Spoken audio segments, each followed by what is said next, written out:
Hello students, welcome to our YouTube channel Examosphere. उम्मीद है भाई सारे बिल्कुल ठीक होंगे, अच्छे से तैयारी कर रहे होंगे अपनी। और बाकी आई नो फेस्टिवल आ रहे हैं तो साथ साथ पढ़ाई को टाइम देना ज़रूर से, है ना। बाकी एंजॉय तो करते ही रहो। अच्छा, एक चीज़ थी कि आपको पता है हम सब पब्लिक एडमिनिस्ट्रेशन इन इंडिया की सीरीज़ चला रहे हैं। फर्स्ट यूनिट हमारी कंप्लीट हो चुकी है और आपको उसकी प्लेलिस्ट मिल जाएगी। फर्स्ट यूनिट में हमारी 6 वीडियोज़ हैं और उनको लाइन बाय लाइन आप लोग फॉलो कर सकते हो सो दैट वो लिंक क्रिएट हो पाए, ठीक है। और अच्छे खासे नोट्स प्रिपेयर हो सकते हैं अगर आप साथ साथ नोट मेकिंग करो तो, ठीक है। सो इस चीज़ का थोड़ा सा ध्यान रखना। इसके अलावा आज हम लोग सेकेंड यूनिट शुरू कर रहे हैं अपनी, और उससे पहले एक दो इंपॉर्टेंट बातें जो मुझे आप लोगों को बतानी थी कि टेलीग्राम ज्वाइन कर लेना। मकसद आप सभी को पता है कि जितनी भी आपको इन्फॉर्मेशन है वीडियो से रिलेटेड हो गई, है ना। इसके अलावा नोट से रिलेटेड हो गई, बहुत सारे बच्चों को पीडीएफ चाहिए होती हैं या फिर मटेरियल चाहिए होता है, वो मिल जाएगा। सिलेबस नहीं पता होगा अभी भी कई बच्चों को, तो बेटा वहां से आप लोग जाके देख सकते हैं। इसके अलावा एक गुड न्यूज़ है, वैसे बहुत बच्चों तक पहुंच चुकी होगी, जिनको नहीं पता वो अब सुन लो कि हम लोगों ने एक और न्यू सीरीज शुरू की है जो आपके बीएससी कोर्स होते हैं उनके लिए। सो ये ज़रूरी नहीं है सभी स्टूडेंट के पास हो, बट हाँ काफ़ी स्टूडेंट्स ने इसको चूज़ किया होगा क्योंकि बच्चों की बहुत डिमांड आ रही थी, तभी इस चीज़ को मैंने शुरू किया।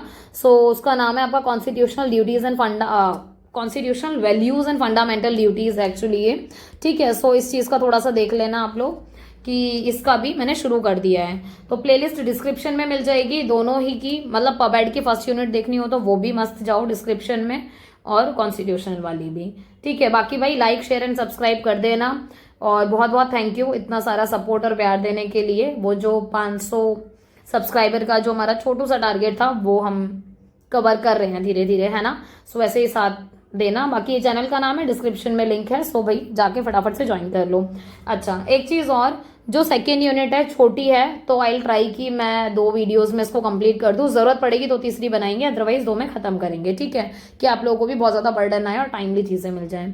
सो सेकेंड यूनिट का नाम है डिसेंट्रलाइजेशन, जिसको हम बोल देते हैं विकेंद्रीयकरण, ठीक है। और हम इसके बेसिकली आज कॉन्सेप्ट एंड अप्रोचेस को थोड़ा सा देखेंगे कि क्या क्या अवधारणाएं हैं, क्या दृष्टिकोण है, क्या मतलब होता है, कैसे कैसे क्या है। तो वो अब देखो, डिसेंट्रलाइजेशन का मतलब हम सबको पता होगा, बहुत लोगों को नहीं भी पता होगा, ये बात तो सही है। तो कहने का मतलब है जब आप पावर को ना आप नीचे तक बांट देते हो, है ना। जैसे आप देखते हो हमारी 3 लेवल ऑफ गवर्नमेंट है जिसकी हम बात करते हैं। तो एक तो हो गई आपकी सेंट्रल, है ना, दूसरी हो गई आपकी स्टेट, तीसरी बता दो तुम। पता है मुझे, बहुत सारे स्टूडेंट्स को नहीं पता होगा, बहुत सारों को पता भी होगा क्योंकि सारी चीजें यार हम 11th-12th में पढ़ के आते हैं, तो मस्त आराम से इस चीज को फॉलो करते हैं, है ना। नहीं पता तो आज सुन लो। ये हो गया आपका केंद्र सरकार, ये हो गया राज्य सरकार, और ये हो गया लोकल वाला। जो ये भी आपका 2 होता है ना, एक होता है रूरल, ठीक है, और एक होता है आपका अर्बन। अर्बन समझते हो, जो शहरी वाला हो गया, है ना, जहां पर आपकी एमसीडी म्यूनिसिपैलिटीज मतलब नगर पालिका आती है। और रूरल में कौन आते हैं आपके, जो भी ग्रामीण वाले होते हैं, है ना। और गांव में क्या चलती है आपकी पंचायत। सो वो वाली सारी चीजें हम देखेंगे। तो डिसेंट्रलाइजेशन में यही है कि जब आप अपनी पावर को बांट देते हो नीचे तक, ग्रास रूट लेवल तक, है ना, कि जमीनी स्तर पर सब तक पावर पहुंचे और सब काम करें। तो बेसिकली वही है कि जब आपने बंटवारा किया, सो वो देखेंगे हम।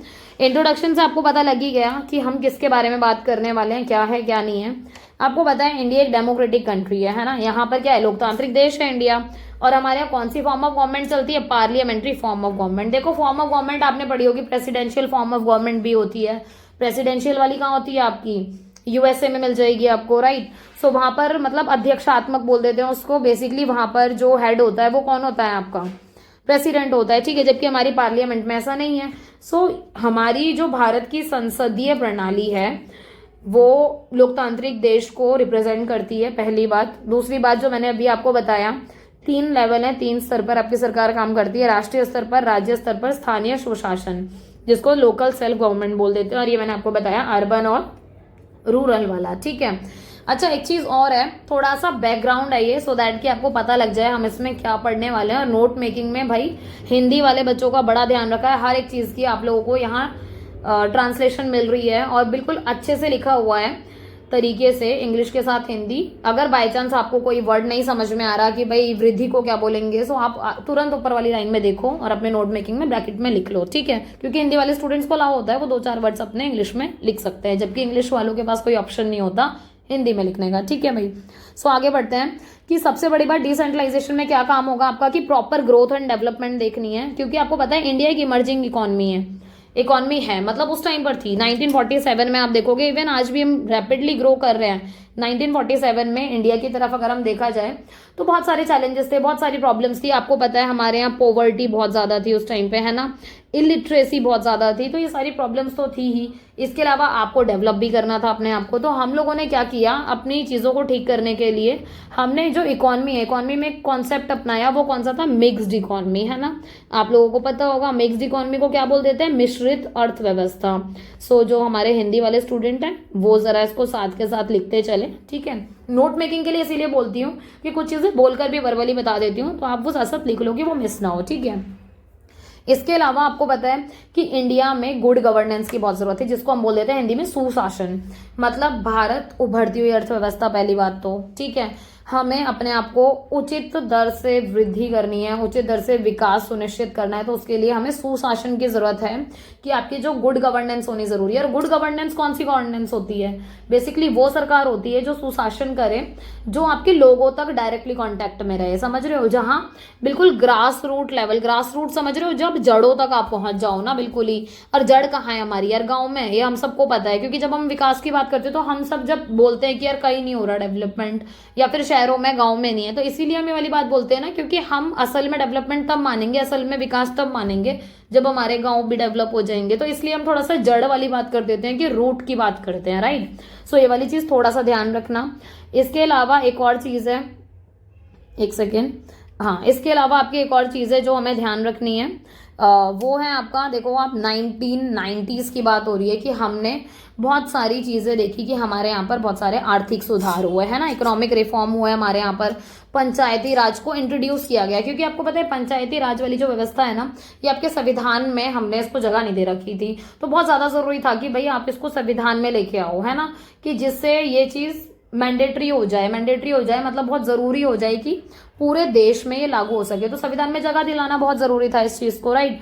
तो ऐसे में क्या हुआ, इनिशिएटिव लिए डेमोक्रेसी को इंश्योर करने के लिए कि ग्रास रूट लेवल पर हम क्या करेंगे, इसको इम्प्लीमेंट करेंगे। तो इसके लिए दो आपके अमेंडमेंट होते हैं, जिसको हम बोल देते हैं संविधान संशोधन, ठीक है। सो बेसिकली आपके अधिनियम लाए गए संशोधन के माध्यम से, और वो है 73rd एंड 74 अमेंडमेंट, जो कि 1992 में लाया गया। सो इस चीज का ध्यान रखेंगे कि जमीनी स्तर पर लोकतंत्र को अगर सुनिश्चित करना है, तो ये जो आपने 73 और 74 वाला संशोधन अधिनियम किया है ना 1992 में, इसको आपको संवैधानिक रूप देना बहुत ज्यादा जरूरी है। और दूसरी बात ये कि आपको ये लागू करना है, मतलब हर शहर में और हर गांव में, ठीक है। सो ये वाली चीज हो गई। एक और बात है, empowering the local self governing institution. अब देखो एक बात होती है भाई, हमने आपको वो दे दिया, पावर दे दी कि हाँ भाई ठीक है आप अपने यहाँ वो चलाओ, बट अगर आप सच में वो डिसीजन नहीं ले पा रहे तो कोई बात है, मतलब डेमोक्रेसी किस बात की फिर। सो इसलिए बोला गया कि भारत में जितने भी आपके लोकल सेल्फ गवर्निंग इंस्टीट्यूट है, जितने भी संस्थान है, उनके ऊपर डिसेंट्रलाइजेशन एक्सपेरिमेंट्स किए गए, मतलब उन लोगों को मौका दिया गया और देखा गया कि किस तरीके से ये लोग डेमोक्रेटिक डिसेंट्रलाइजेशन तरीके से वर्क करते हैं। मतलब लोकतंत्र का असल में विकेंद्रीकरण हुआ जब गांव तक ये चीज गई, गांव में पंचायत स्टैब्लिश हुई और पंचायतों ने बढ़िया तरह काम करना शुरू किया। देखो एक सीधी सी बात भी है, अगर आप थोड़ा सा समझो इस चीज को, जब हम गांव में रहते हैं आपको पता है कि कोर्ट कचहरी से हर कोई बचता है, ठीक है। अगर कोई केस हो गया, कोई भी बात हो गई, अगर आप तुरंत उनको बोलो कि भाई हम तो थाने जा रहे हैं, रिपोर्ट कर रहे हैं, सो हर बंदा डरता है, हर किसी को लगता है कि अरे यार कौन जाएगा थाने के चक्कर, कौन काटेगा, वो आपस में सुलह करने की कोशिश करते हैं, ठीक है। या फिर कोर्ट की बात आती है, कोई केस चल रहा है, तो अब कोर्ट भाई ऐसा तो है नहीं कि उस गांव के बिल्कुल ही पास है, मतलब अगर ये आपका गांव है तो ऐसा तो है नहीं कि इसी दायरे में आपको मिल जाएगा एरिया में कोर्ट, नहीं, आपको शहर जाना पड़ेगा उसके लिए। सो शहर जाने के लिए क्या होता है, फिर दिक्कत आनी शुरू हो जाती है। सो ऐसे में इस चीज का ध्यान रखा जाता है थोड़ा सा कि आप पंचायत को इंट्रोड्यूस करो, क्योंकि वो लोकल लेवल पर है ना, कि बिल्कुल आप कहते हो ना कि आपके यहाँ पर जो लोग हैं पंचायत में, वही लोग बिठाए जाते हैं ना आपको, जो आपको जमीनी स्तर पर जानते हैं।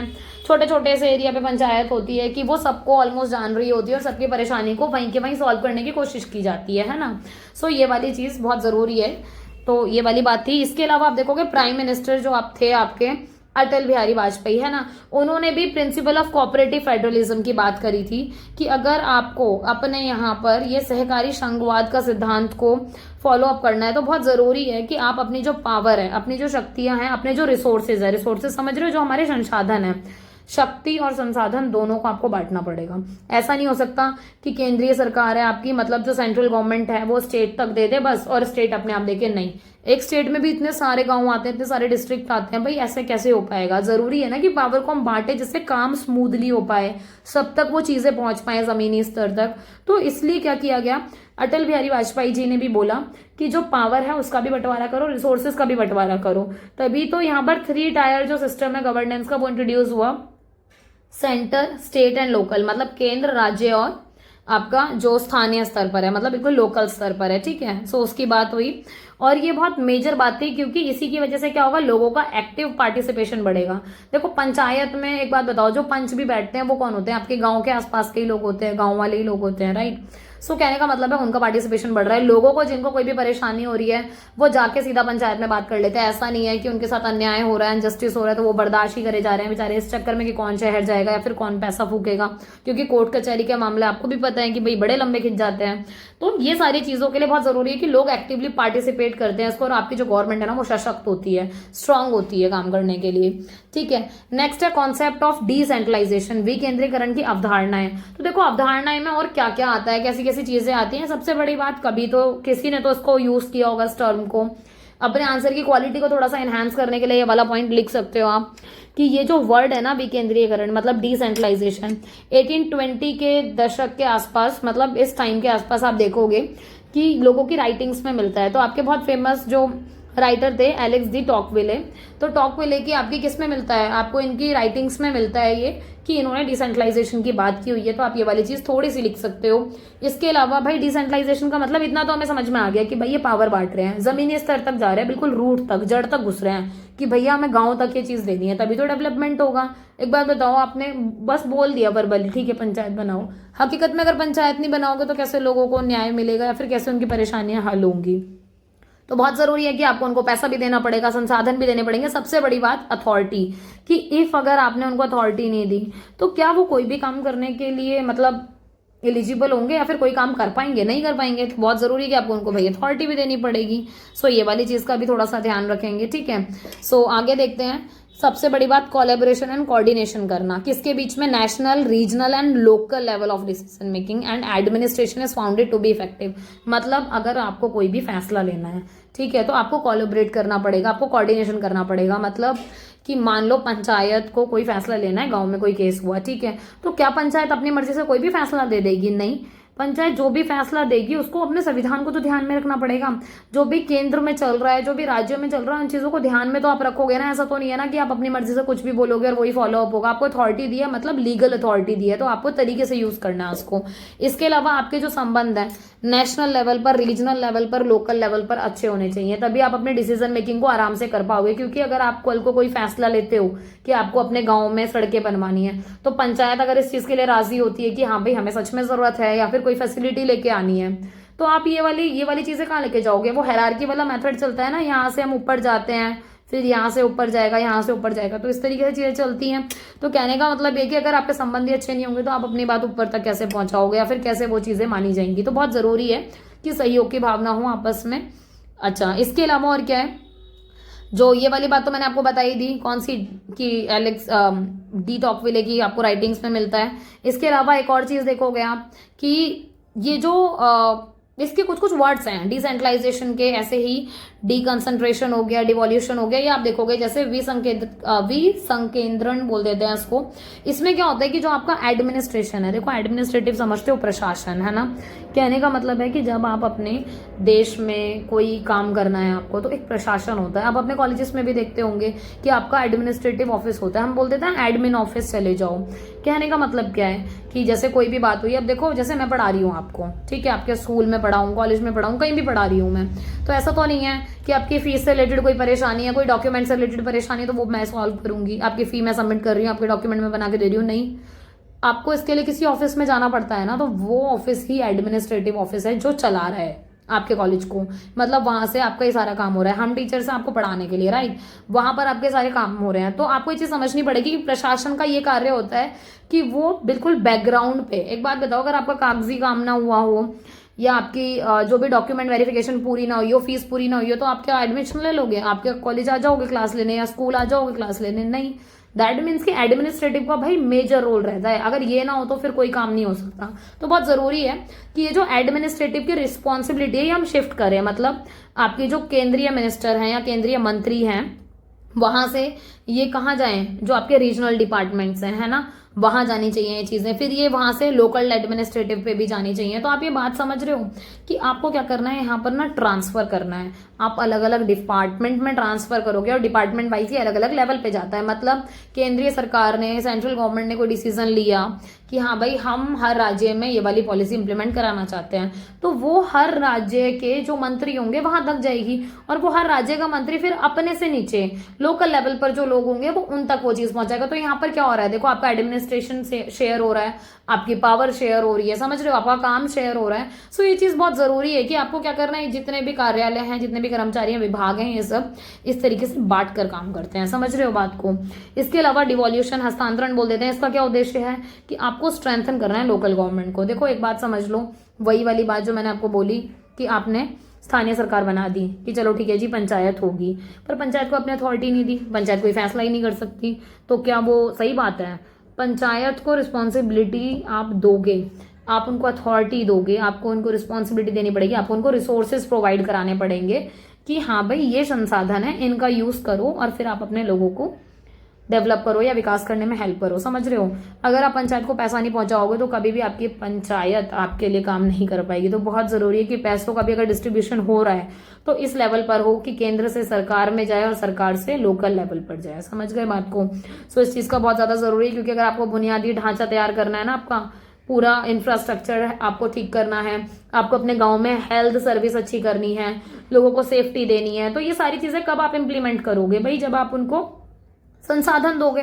और संसाधन तभी दिए जाएंगे जब आपके ऊपर वाली जो सरकार है, ऊपर कौन है, आपकी राज्य सरकार, मतलब स्टेट सरकार, स्टेट को कहां से मिल रहा है, केंद्र से। तो इसीलिए तो ये बजट में पूरा सब कुछ डिस्क्राइब होता है। सो ये वाली चीज थोड़ा सा ध्यान रखेंगे। इसके अलावा डिसेंट्रलाइजेशन का आपको पता है कि ये कहीं ना कहीं स्ट्रेंथनिंग करता है आपकी डेमोक्रेसी को, लोकतंत्र को मजबूत बनाता है, सशक्त बनाता है, कि आपकी जो केंद्रीय सरकार है, सेंट्रल लेवल की जो गवर्नमेंट है, उसने जो कमिटमेंट दी है कि वो ग्रोथ करेगी, डेवलपमेंट करेगी, मतलब वृद्धि और विकास की तरफ ध्यान देगी, तो वो पूरा ग्रास रूट लेवल तक जाना चाहिए। मतलब समझ रहे हो, बिल्कुल गांव तक वो पहुंचना चाहिए, बिल्कुल जड़ों तक, कि जमीनी स्तर पर लोग वाकई में महसूस करें कि हाँ भाई हम सशक्त हो रहे हैं, हाँ भाई हमें भी फैसिलिटी मिल रही है। आ रही है बात समझ में। सो इस चीज का थोड़ा सा ध्यान रखेंगे। इसके अलावा आप देखो, major initiative to support grass root level of democracy, यही वाली बात यहाँ आ गई आपकी, ठीक है, कि सपोर्ट करना है आपको ग्रास रूट लेवल की डेमोक्रेसी को। क्योंकि एक बात और जान लो, ऐसे बहुत सारे केसेस होते हैं कि आप ये देखोगे, देखो हर चीज के प्रो और कॉन्स होते हैं, मतलब कुछ अच्छे भी पॉइंट होते हैं, कुछ बुरे भी होते हैं।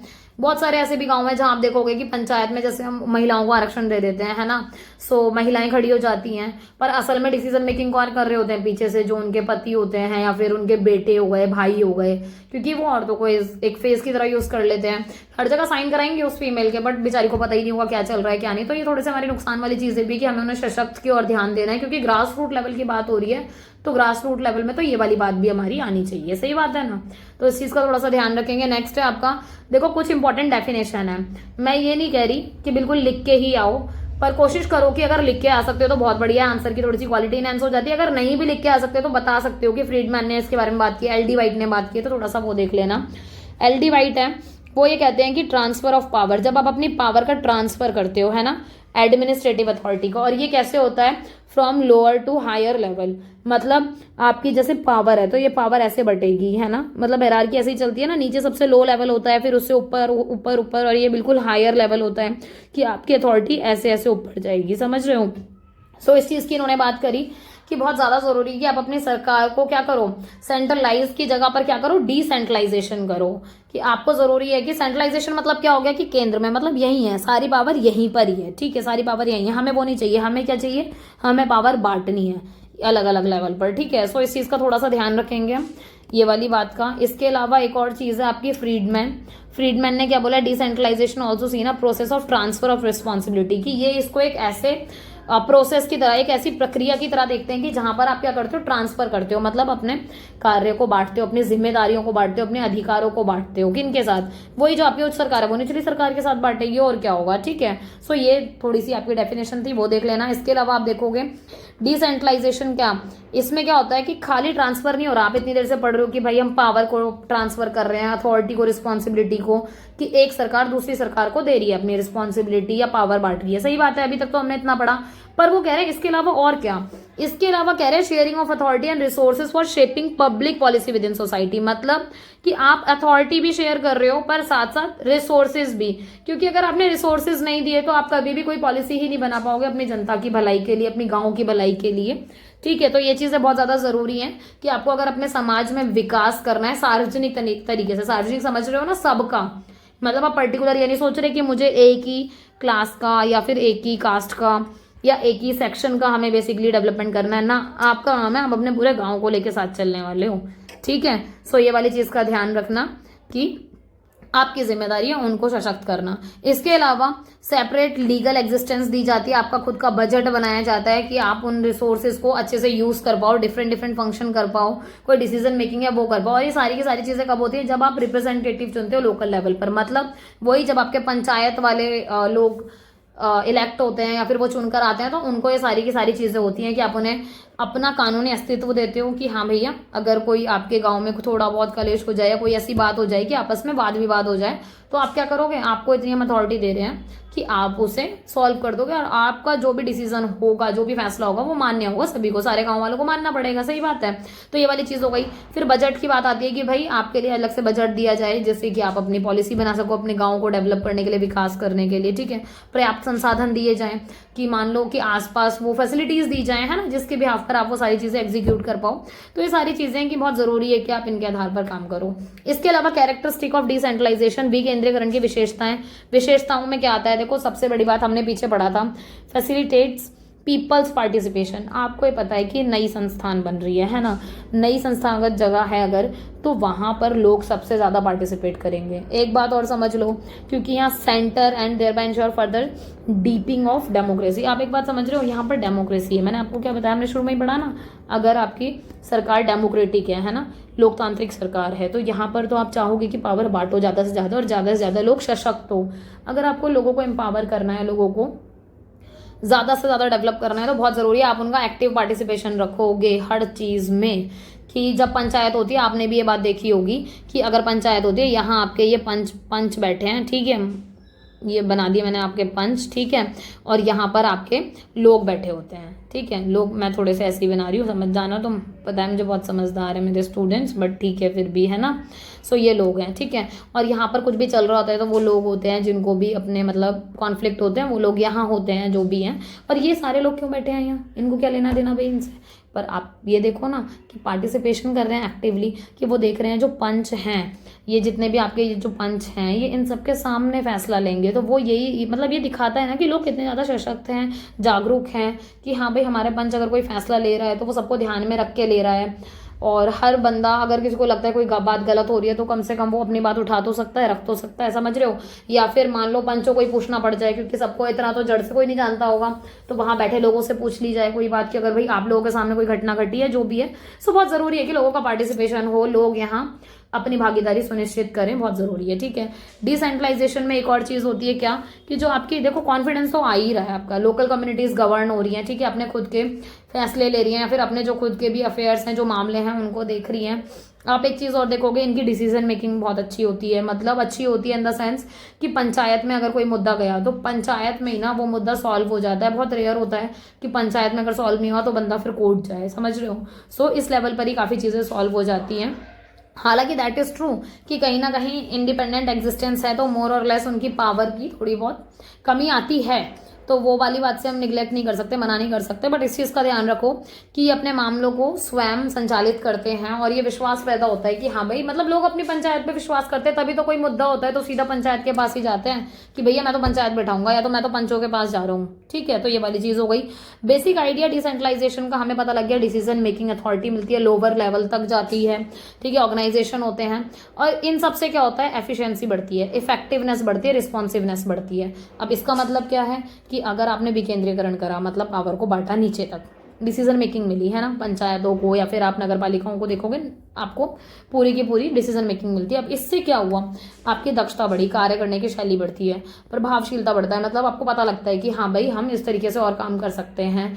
और जब छोटे लेवल तक देखो, अगर ऊपर से आप उम्मीद करो कि ऊपर वाले लोग आकर तुम्हारे लिए काम करेंगे तो वो कभी नहीं हो सकता, आपके ही लोग आपके साथ रहकर काम कर सकते हैं, ठीक है। सो इन सब चीज़ों में ज़रूरत है। और एक है जवाबदेही वाली बात, कि आपके पास ये अधिकार है कि आपका जो रिप्रेजेंटेटिव है, जो प्रतिनिधित्व आपने चुना है, आप उससे पूछ सकते हो कि भैया आपने हमारे लिए 5 सालों में क्या करा, क्या नहीं करा, तो आप हमें बताओ। तो इसके लिए फिर हम आरटीआई लगा सकते हैं, राइट टू इंफॉर्मेशन।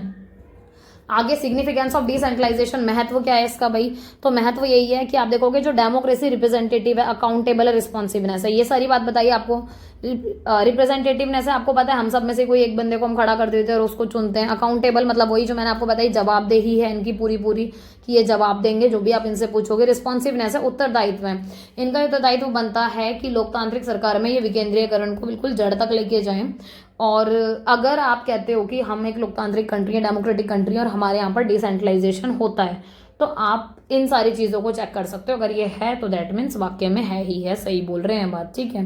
दूसरी बात क्या है, आपके रजनी कोठारी थिंकर हैं, वो क्या कहते हैं, decentralization is alternative system of governance, मतलब वो कहते हैं कि ये एक ऑल्टरनेटिव सिस्टम है, मतलब वैकल्पिक शासन व्यवस्था है, जिसमें क्या होता है जो स्थानीय स्तर की जो भी प्रॉब्लम होती है लोकल लेवल की, है ना, उनको ध्यान में रखकर प्रॉब्लम को सॉर्ट आउट किया जाता है लोकल लेवल पर। मतलब ऐसा नहीं है कि आपकी प्रॉब्लम है तो हम शहर के किसी केस को ध्यान में रखकर फैसला दे रहे हैं, ना, आपकी परेशानी है तो आपकी परिस्थितियों को ही देखकर हम फैसला देंगे, ठीक है।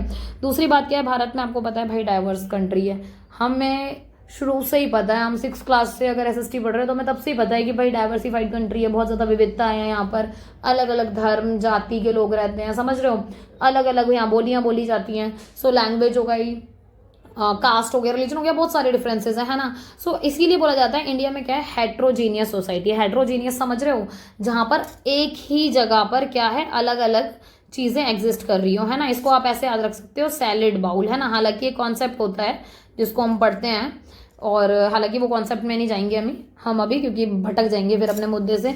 बेसिकली सैलेड बाउल समझ रहे हो, अलग अलग सलाद मिल रही है आपको मस्त, ठीक है, कि इसमें खीरा भी है, टमाटर भी है हमारे पास, ठीक है, और क्या खाते हो यार, प्याज है ना, जो भी हम खाते हैं मतलब सलाद में, समझ जाओ अब तुम, ठीक है। सो ये वाली चीज़ आपको समझ में आई कि ये वाली चीज़ होती है। तो इसीलिए हेट्रोजीनियस बोला इस चीज़ को, क्योंकि इंडिया एक ही कंट्री में इतनी सारी चीज़ें एक साथ यहाँ रहती हैं और सब कुछ एडजस्ट हो रहा है अच्छे से। सेंट्रल और स्टेट गवर्नमेंट को थोड़ी बहुत देखो प्रॉब्लम्स आती हैं, क्योंकि आप हर एक रीजन और हर एक की बेसिक जो रिक्वायरमेंट है उसको फुलफिल नहीं कर सकते। सेंट्रलाइज पॉलिसी बनाती है, बट ऐसा हो सकता है कि सारे एरिया में वो ना जा रही हो, ना कुशल तरीके से पहुंच रही हो। इसीलिए तो फिर क्या होता है, क्योंकि सेंट्रल ने अगर कोई काम करा तो देखो सेंट्रल गवर्नमेंट में जो लोग बैठे हैं वो हर स्टेट में जा जाके तो नहीं देख रहे, जो उनको मोटा मोटा पता है ऊपर ऊपर से वो उसके आधार पर पॉलिसी बना रहे हैं। ऐसी स्टेट में देख लो कि स्टेट में अगर कोई पॉलिसी बनाई जा रही है तो जो लोग पॉलिसी बना रहे हैं भाई उस बंदे का जो एक्सपीरियंस होगा, उसने जहां तक चीजें देखी होंगी वो उस हिसाब से सोच पाएगा।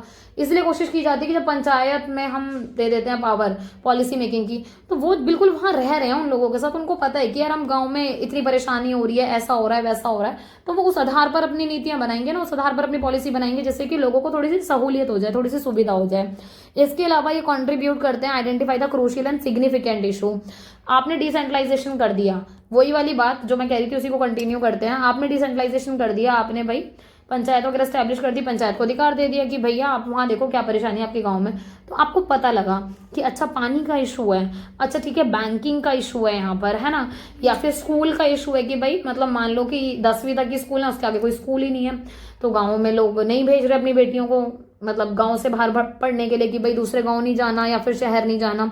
सो ये सारी परेशानी है, तो आपको पता लगता है कि क्या क्या परेशानी है, क्या क्या मुद्दे हैं उनकी, आपको पता लगता है, फिर आप उसके आधार पर काम करते हो। दूसरी बात क्या है, और क्या है डिसेंट्रलाइजेशन का, वही पीपल पार्टिसिपेशन हो गया, डिसीजन मेकिंग हो गई, हमने पढ़ ली। एक चीज और, ग्रेटर रिप्रेजेंटेशन मिलता है पॉलिटिकली, सोशल और एथनिक और ट्राइबल ग्रुप को भी, क्योंकि देखो एक बात आप जान लो, ऐसा नहीं होता कि ऐसे बहुत सारे गाँव हैं जहाँ सिर्फ आपकी जनजाति ही रहती है, ठीक है, ऐसे बहुत सारे एरिया हैं जहाँ पर आपके बहुत सारे एथनिक ग्रुप रहते हैं। तो कहने का मतलब है कि आप चाहे राजनीतिक, सामाजिक, जातीय, आदिवासी किसी भी समूह से हो गए, आपको आपका प्रतिनिधित्व दिया जाएगा, आपके ऊपर कोई बर्डन नहीं है, आप आराम से अपना काम कर सकते हो, आपके ऊपर कैसा कोई बोझ नहीं आएगा काम करने का, आपको पूरी प्रशासनिक क्षमता मिलेगी कि आप अपना टॉप एग्जीक्यूटिव की तरह काम करोगे, एडमिनिस्ट्रेटर आपका होगा, आप आराम से अपनी कैपेसिटी को बिल्ड करो, अपनी कैपेबिलिटीज को बिल्ड कर कर क्या कर सकते हो, प्रमोट कर सकते हो, क्या कि जितने भी आपके स्थानीय संस्थान है उनकी प्रेरणा को बढ़ावा दे सकते हो कि हाँ भाई जिस तरीके से हम वर्क कर रहे हैं, हम डेवलपमेंट की तरफ अग्रसर हो रहे हैं, इस तरीके से आप लोग भी कर सकते हो। ठीक है, अप्रोचेस की बात हो रही है कि इसको स्टडी करने के लिए डिसेंट्रलाइजेशन को, विकेंद्रीकरण के अध्ययन के क्या क्या दृष्टिकोण है, थोड़ा सा वो देख लो। जेम्स फेस्लर ने अपने पेपर में लिखा approaches to the understanding of decentralization, ये इनके पेपर का नाम है। चाहो तो आप इनके नाम के साथ जैसे ये नाम डाला आपने और साथ में जैसे यहाँ ये इन्वर्टेड कॉमा बना हुआ है ना, एज इट इज ऐसे लिख के अंडरलाइन करके लिखा हो कि जब एग्जामिनर पेपर चेक करेगा वो देखेगा कि हाँ भाई बच्चे ने काफी डीप तरीके से पढ़ा है। ठीक है, सो इन्होंने 4 तरीके से इसको बांटा गया है, 4 वर्गों में विकेंद्रीय वर्गीकृत करा है इन्होंने बेसिकली। विकेंद्रीकरण की समझ के दृष्टिकोण, ये इनके पेपर का नाम है, किसका, जेम्स डब्ल्यू फेस्लर का। सो हिंदी वाले स्टूडेंट इसको थोड़ा सा जो टाइटल है अगर ध्यान रह जाए तो ठीक है, अदरवाइज इंग्लिश में भी लिख के आ सकते हो, कोई बड़ी बात नहीं है। ठीक है, तो 4 प्रमुख दृष्टिकोण दिए। एक है आपका डॉक्ट्रिनल अप्रोच, मतलब सैद्धांतिक दृष्टिकोण। इसमें क्या बोला कि जो डिसेंट्रलाइजेशन है ना वो खुद में ही एंड है, मतलब वो अपने आप को ही लक्ष्य मानता है कि उसको इक्वली कंसीडर किया जाएगा, कि आपको बराबर से बांट दिया जाएगा, ठीक है, पावर्स में। दूसरा क्या है, ये जो अप्रोच है, ये जो सैद्धांतिक अप्रोच है, फोकस करती है एम्पावर करना ग्रास रूट लेवल पर, मतलब जमीनी स्तर पर जो भी आपके स्थानीय सुशासन है उनको सशक्त बनाना, कि आपको वाक्य में वो पावर दी जाए। सिर्फ पेपर पे ना लिख दूं मैं कि हाँ भैया पावर है, पर हकीकत में जाके देखो तो कोई पावर नहीं है, ऐसा काम नहीं चाहिए अपने को। ठीक है, सो डिसीजन मेकिंग आपकी हो, फैसला आपका हो, आपकी अथॉरिटी हो, आपके हाथ से काम हो, तो जो भी चीजें आपको सौंपी जा रही हैं लोगों को वो चीज फुलफिल होनी चाहिए, तो वो सैद्धांतिक दृष्टिकोण में था। दूसरा है आपका पॉलिटिकल अप्रोच, मतलब राजनीतिक दृष्टिकोण। इसमें क्या होता है कि ये जो आपका आइडिया है डिसेंट्रलाइज का, है ना, इसमें क्या होता है, ये प्रोवाइड करते हैं यूनिट ऑफ एडमिनिस्ट्रेशन, क्योंकि आपको पता है अलग अलग यूनिट है, अलग अलग विभाग में, इकाइयों में बटा हुआ है ये। दूसरी बात, प्रोवाइड कर रहे हैं उनको functional autonomy is based on a political decision, मतलब कि आप अपना काम करने के लिए आपको स्वायत्ता दे रखी है, मतलब आप फ्री हो। ऐसा नहीं है कि आपको अपने प्रशासन को चलाने के लिए आपको बार बार किसी से जाकर परमिशन लेनी है, बार बार पूछना है कि हाँ जी सर मैं कर लूँ नहीं करूँ, नहीं, आपको अथॉरिटी दे दी, मतलब अब आप जिम्मेदार हो, आप करो वो काम। ठीक है, सो बहुत जरूरी है कि प्रशासन की विकेंद्रीकृत इकाइयां बनाई जाएं, कार्यात्मक स्वायत्ता उनको दी जाए कि वो अपने हिसाब से अपने राजनीतिक निर्णय ले पाए। तीसरा है एडमिनिस्ट्रेटिव अप्रोच, प्रशासनिक दृष्टिकोण। इसमें क्या होता है कि अचीव करते हैं एफिशिएंसी को, इफेक्टिवनेस को। देखो सबसे बड़ी बात है, कोई भी प्रशासन तभी काम कर सकता है जब इफेक्टिवनेस हो, एफिशिएंसी हो, मतलब काम करने का स्पीड हो, तरीका हो, एक कि टाइम पे वो काम पूरा हो सके और लोगों को सहूलियत हो उस काम को करने की, है ना। सो बहुत ज्यादा जरूरी है कि आप सेवरल एडमिनिस्ट्रेटिव यूनिट्स बना देते हो, बहुत अलग अलग विभाग बना देते हो। जैसे आप देखते होंगे जब हम कोई कागज बनवाने जाते हैं, है ना, तो जमीन के लिए कहीं और कागज बन रहे होते हैं, कास्ट के लिए कहीं और बन रहे होते हैं, तलाक का कोई इशू है तो उसका अलग डिपार्टमेंट है आपका, और अगर आपको कोई स्कॉलरशिप लेनी है उसका अलग डिपार्टमेंट है, अगर आपको लाडली वगैरह के फॉर्म भरने अलग डिपार्टमेंट, मतलब आपको पता है हर चीज के अलग अलग डिपार्टमेंट बनाने जरूरी है, क्योंकि काम ओवरलैप ना हो, काम मिक्स ना हो जाए, वरना काम तरीके से हो नहीं पाएगा, है ना। सो बहुत जरूरी है कि ये काम हो। और एक और बात है कि एडमिनिस्ट्रेटिव यूनिट और किस तरीके से बटी रहती है, सेंट्रल और लोकल लेवल पर, कि केंद्र सरकार ने अगर कोई पॉलिसी निकाल दिया कुछ भी है तो आपको केंद्र तक बहुत लास्ट में जाना पड़ेगा, जो आपके स्टेट है, आप जिस स्टेट से बिलोंग करते हैं वहां देखो, वहां आपका काम हो जाएगा सहूलियत से। तो बहुत जरूरी है ये चीजें भी कि केंद्रीय और स्थानीय प्रशासन के बीच कार्य करने वाली जो इकाई है उनके अंदर ही इफेक्टिवनेस, एफिशिएंसी हो। डुअल रोल अप्रोच, दोहरी भूमिका। दोहरी भूमिका में क्या आता है कि कॉन्फ्लिक्ट आ जाते हैं, कभी कभी वाद विवाद से आ जाते हैं कि आपको अपना ट्रेडिशन को चेंज करना है नहीं करना, या फिर फील्ड एडमिनिस्ट्रेशन, क्योंकि आज के टाइम पर क्या फील्ड एडमिनिस्ट्रेशन बहुत है कि जो आपके प्रशासनिक अधिकारी होते हैं वो फील्ड पे निकल जाते हैं कई बार देखने कि हाँ भैया जमीनी स्तर पर काम हो रहा है नहीं हो रहा। ट्रेडिशनल तरह परंपरा जो थी पुरानी वो अलग थी, वो अलग तरीके से काम होते थे, है ना, तो उनके बीच में थोड़ा सा कॉन्फ्लिक्ट आता ही है। दूसरी बात क्या है, reality happen when the maintenance of law and order from traditional administration come in conflict with social economic development, social welfare at the present time. अब देखो कॉन्फ्लिक्ट किस सेंस में आ रहा है वो भी देखो, कि वास्तविकता में तब प्रॉब्लम आती है जब पारंपरिक जो प्रशासन है वो आपका चला रहा है कानून के हिसाब से, व्यवस्था चला रहा है कि जो भी चीजें हैं, ठीक है, और वर्तमान समय में जो भी आपके सामाजिक और आर्थिक विकास के लिए आपको कोई कल्याण करना है अपने समाज का, तो फिर कभी कभी ना आपका कानून बीच में आ जाता है, कभी कभी जो लॉ एंड ऑर्डर बनाए होते हैं, जो व्यवस्था बनाई होती है वो बड़ी दिक्कत दे जाती है, समझ रहे हो। सो ये सारी चीजें भी कभी कभी परेशानी का कारण बन जाती है वाद विवाद का, ठीक है। सो ये वाली चीज हो गई। नेक्स्ट है हमारा रिक्वायर्स प्रॉपर कोऑर्डिनेशन। देखो ये बात आपको वैसे भी पता होनी चाहिए और वैसे जायज बात भी है भाई, ये सीधी सी बात है कि कोऑर्डिनेशन बहुत ज्यादा जरूरी है ना, कि हम आपस में समन्वय बिठाएं, है ना, कि अगर कोई डिपार्टमेंट है, सेंट्रल लेवल पर उसको स्टेट से कुछ काम है या स्टेट को सेंट्रल से काम है, तो हमारा आपस में समन्वय होना बहुत ज़रूरी है। लोगों की भागीदारी की बहुत ज़्यादा आवश्यकता है कि लोग बहुत ज़्यादा एक्टिवली रोल प्ले करें, उसमें लोग पार्टिसिपेट करें। इसके अलावा हाईली डिसेंट्रलाइज कब होगा, जब यार सीधी सी बात है इनोवेटिव होगा, पार्टिसिपेटिव एडमिनिस्ट्रेशन होगा।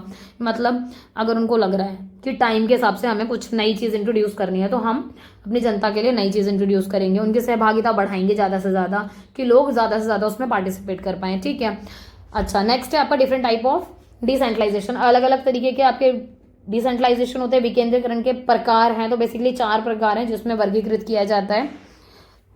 एक हो गया आपका पॉलिटिकल डिसेंट्रलाइजेशन, है ना, ये थोड़े से इंपॉर्टेंट है, तो इनको चाहो तो एज इट इज लिख लो, चाहो तो जो चीज़ें मैं एक्सप्लेन कर रही हूँ तो वो कीवर्ड्स की तरह लिख लो, बहुत काम आएंगे। ठीक है, पॉलिटिकल डिसेंट्रलाइजेशन मैंने आपको बताया डिसीजन मेकिंग की बात है, कि जब आप क्या करते हो, निर्णय लेने की जो शक्ति है वो आप बांट देते हो। मतलब हायर लेवल की जो अथॉरिटी है, पॉलिटिकल अथॉरिटी, आप उसको लोकल लेवल पर बांट देते हो। मतलब कि अगर केंद्र सरकार से सब कुछ चल रहा है आपका, तो केंद्र ने राज्यों में बटा हुआ है, राज्यों ने आपको वो अथॉरिटी दे रखी है कि अगर आपको कोई परेशानी है या जो भी है, तो आप अपने गांव के लिए फैसला ले सकते हो। आपको मुस्तक आने की जरूरत नहीं पड़ेगी, आपको कोर्ट जाके नहीं पूछना कि हाँ जी साहब मैं ये फैसला ले लूँ, हाँ जी जज साहब ये फैसला ले लूँ, नहीं, आपको अथॉरिटी दी है, मतलब कि आप मालिक हो। अब आपकी जवाबदारी बनेगी, कल को कोई बात हो जाती है तो आप बताओगे मैंने फैसला इसलिए लिया या फिर ये वाली चीज़ हुई, बट आपको वो अथॉरिटी मिल जाती है बेसिकली। ठीक है, सो ये जरूरी है। इसके अलावा आप देखोगे ग्रेटर पार्टिसिपेशन, लोगों का ज़्यादा से ज़्यादा पार्टिसिपेशन आता है, क्योंकि जितना ज़्यादा लोग पार्टिसिपेट करेंगे उतना ज़्यादा पता लगेगा कि सरकार वैध रूप से काम कर रही है, वैधता दिखती है सरकार की,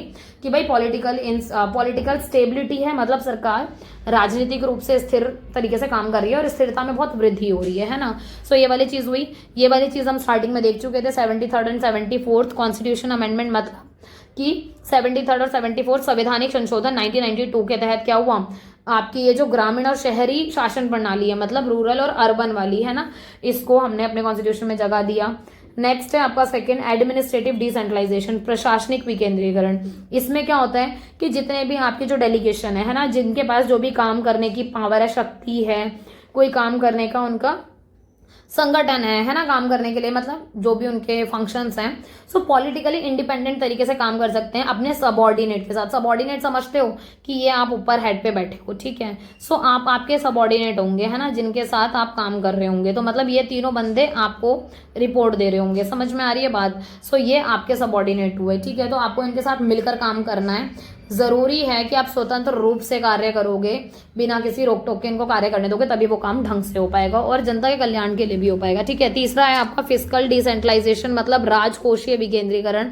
इसमें वही ट्रांसफर आ रहा है आपका सेंट्रल से स्टेट पे, स्टेट से लोकल बॉडीज पे। ठीक है, कि आपको क्या किया जाता है, आपको कुछ जिम्मेदारियां, कुछ कार्य दिए जाते हैं कि आप सक्षम हो उस कार्य को करने के लिए, तभी आपको वो रिस्पॉन्सिबिलिटी दी जा रही है। इसके अलावा एक्चुअल गोल क्या है इनका, पॉलिटिकल डिसेंट्रलाइजेशन के साथ साथ, कि ये लोकल लेवल पर क्या करते हैं, मतलब लोअर लेवल पर एश्योर करते हैं जितना भी ये फिस्कल डिसेंट्रलाइजेशन है, या फिर power to collect and generate taxes and revenue. That means एक बात समझ लो, टैक्स कलेक्ट करना है, जनरेट करना है कि किसी चीज़ पे आपको टैक्स लगाना है, क्या रेवेन्यू है, ये सारी की सारी चीज़ें आपको थोड़ी सी अथॉरिटी दे दी जाती है कि आपका वास्तविक लक्ष्य ये है कि आप निर्देशित कर सकते हो कि हाँ भाई निचले स्तर पर जो भी आपको अपने प्रशासन को चलाने के लिए कर लगाने हैं, कोई राजस्व को इकट्ठा करना है, तो आपको ये शक्ति प्राप्त है। ठीक है, फंक्शनल डिसेंट्रलाइजेशन में क्या है, कार्यात्मक विकेंद्रीकरण बोल देते हैं इसको। इसमें भी वही है कि आप फंक्शंस को बांटते हो, सेंटर से स्टेट पे जाएगा, स्टेट से लोकल पे। देखो ये बात ना समझ ही लो